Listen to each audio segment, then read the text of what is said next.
General Waker Hasina Sheikh এবং রেহানা শেখকে গ্রেফতার করার বদলে সেনাপ্রধান, বিমান বাহিনী প্রধান এবং নৌবাহিনী প্রধান দেশের বিরুদ্ধে ষড়যন্ত্র করে জনগণের মতামতকে উপেক্ষা করে 14 থেকে 16টা বাক্স ভরে হীরা, জহরত, ডলার বোঝাই করে হাসিনা এবং রেহানা মাগিকে তাদের শ্বশুরবাড়ি পৌঁছে দিয়েছে। ওই ব্রিফকেসের মধ্যে কি ছিল? ওই ব্রিফকেসের ভিতরে রাষ্ট্রীয় কোষাগারে টাকা পাচার হয়েছে, ওই রাষ্ট্রীয় কোষাগার থেকে সম্পদ লুণ্ঠন হয়েছে এবং এই সম্পদ লুণ্ঠনে জেনারেল ওয়াকার জড়িত। রয়্যাল লোকজন তাদেরকে ক্যান্টনমেন্টে আশ্রয় দিয়েছিল। ওখানে এই 626 জন কোথায় এবং তাদের সম্পূর্ণ লিস্ট এখনো সে প্রকাশ করে নাই, তাদেরকে হ্যান্ড ওভার করে নাই। এখন তাদেরকে ক্যালকাটায় দেখা যায়, এখন তাদেরকে বিয়ের অনুষ্ঠানে লন্ডনে দেখা যায়।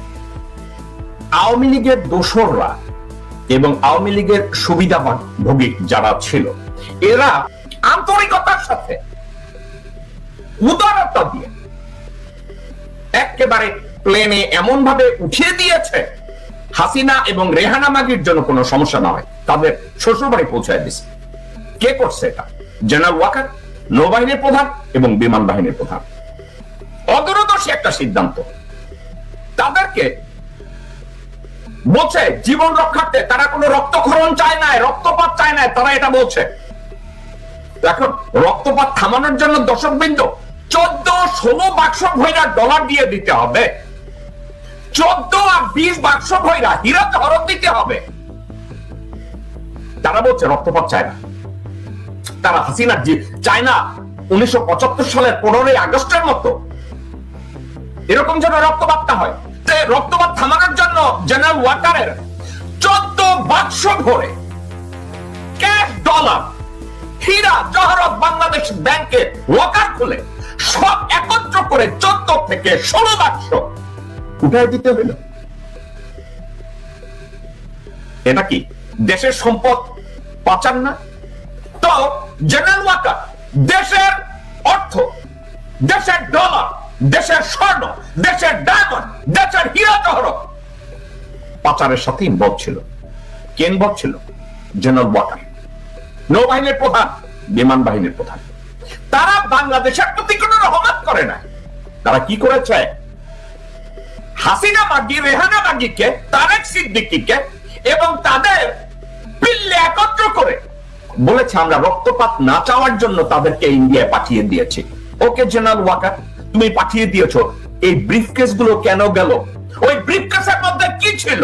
ওই ব্রিফকেসের ভিতরে রাষ্ট্রীয় কোষাগারে টাকা পাচার হয়েছে, ওই রাষ্ট্রীয় কোষাগার থেকে সম্পদ লুণ্ঠন হয়েছে এবং এই সম্পদ লুণ্ঠনে জেনারেল ওয়াকার জড়িত।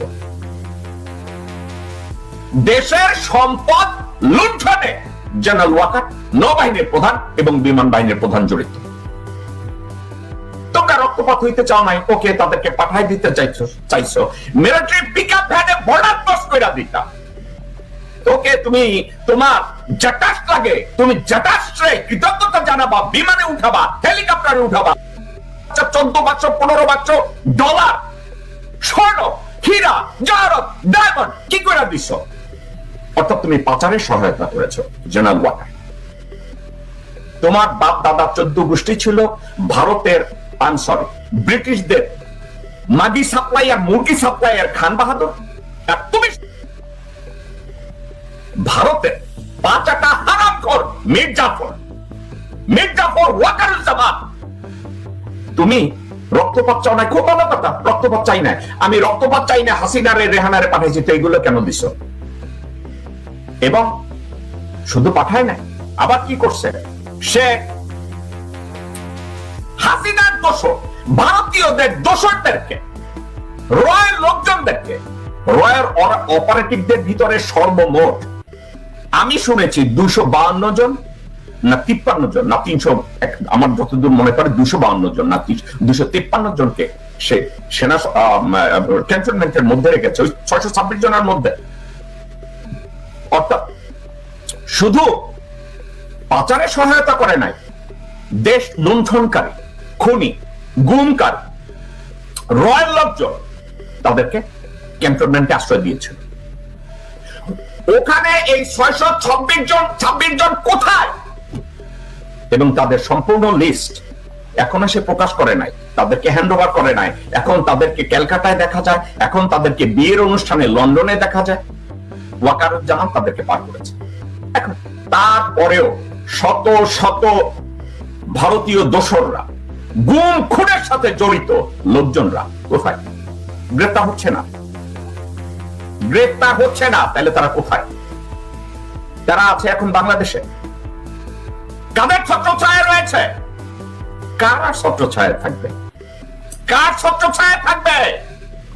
জেনারেল ওয়াকারের ছত্রছায়ায় এবং জেনারেল ওয়াকার এবং বিএনপির ছত্রছায়ায়।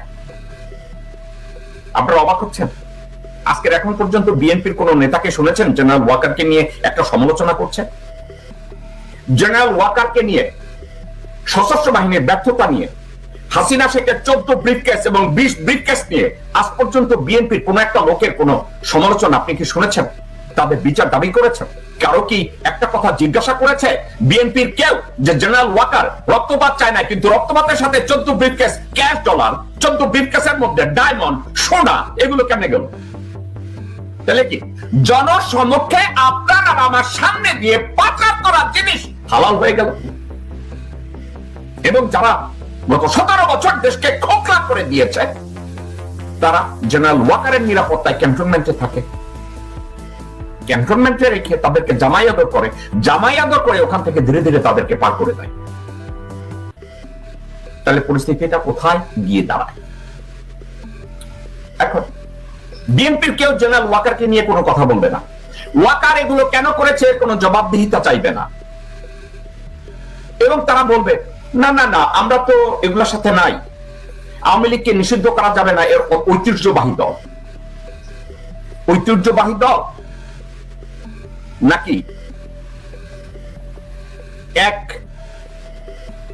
একই পথের পথিক দুইটা পরিবার বাংলাদেশকে খোকলা বানানোর প্রতিযোগিতায় নেমেছে? কোনটা? কেউ ওয়াকার সমালোচনা করবে না, ওয়াকার সম্পর্কে কথা বলবে না। তো এক কথায় আমি যদি বলি, এই মুহূর্তে ওয়াকার এবং বিএনপির ছত্রছায়ায় লুকিয়ে আছে রয়্যাল লোকজন, তাদেরকে ক্যান্টনমেন্টে আশ্রয় দিয়েছে। ওখানে এই 626 জন কোথায় এবং তাদের সম্পূর্ণ লিস্ট এখনো সে প্রকাশ করে নাই, তাদেরকে হ্যান্ড ওভার করে নাই। এখন তাদেরকে ক্যালকাটায় দেখা যায়, এখন তাদেরকে বিয়ের অনুষ্ঠানে লন্ডনে দেখা যায়।